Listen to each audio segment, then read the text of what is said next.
नागपुर के सक्करदरा थाना क्षेत्र में 72 वर्षीय बुजुर्ग महिला के साथ मंगलसूत्र छीना झपटी की वारदात सामने आई है। जानकारी के अनुसार महिला सोमवार सुबह छोटा ताजबाग में दर्शन के लिए पैदल जा रही थी। इस दौरान श्री श्याम मिष्ठान भंडार के पास एक अज्ञात व्यक्ति उनके पास पहुंचा और बातचीत के बहाने उन्हें रोक लिया। आरोप है कि महिला का ध्यान बातचीत में लगा हुआ था, तभी आरोपी ने मौका देखकर उनके गले से 11 ग्राम का मंगलसूत्र झपेट लिया और मौके से फरार हो गया। मंगलसूत्र की कुल कीमत 55,000 रुपए बताई जा रही है। घटना के बाद महिला ने सक्करदरा पुलिस थाने में शिकायत दर्ज कराई। साथ ही पुलिस ने मामला दर्ज कर लिया है और आरोपी की पहचान के लिए आसपास से सीसीटीवी फुटेज खंगाले जा रहे हैं ताकि आरोपी की पहचान की जा सके। तर सक्करदरा पोलीस स्टेशन अंतर्गत एक चेन स्नॅचिंगची घटना समोर आली, नेमकी कुठे झाली आहे, कशा प्रकारे झाली, काय माहिती? दिनांक 10/8/2026 रोजी श्याम मिष्टान्न भंडार दुकानाचे जवळ शाहू ऑटोमोबाईल दुकानाजवळ पोलीस ठाणे सक्करदराच्या हद्दीमध्ये सदरची घटना ही घडलेली आहे।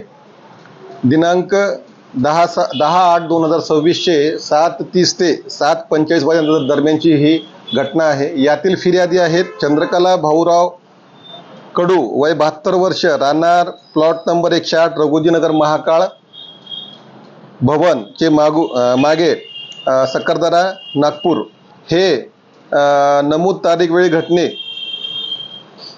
छोटा ताजबाग येथे दर्शनाकरिता जात असताना तेथे घटनास्थळी एक अनोळखी इसम त्यांच्या जवळ येऊन त्यांना बोलवण्यामध्ये गुंतवून ठेवून त्यांच्या गळ्यातील 11 ग्राम वजनाची सोन्याची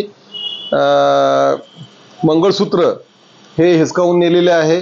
त्याप्रमाणे सक्करदरा पोलीस स्टेशनला अपराध क्रमांक 367/2026 कलम 304 BNS प्रमाणे गुन्हा दाखल करण्यात आलेला आहे।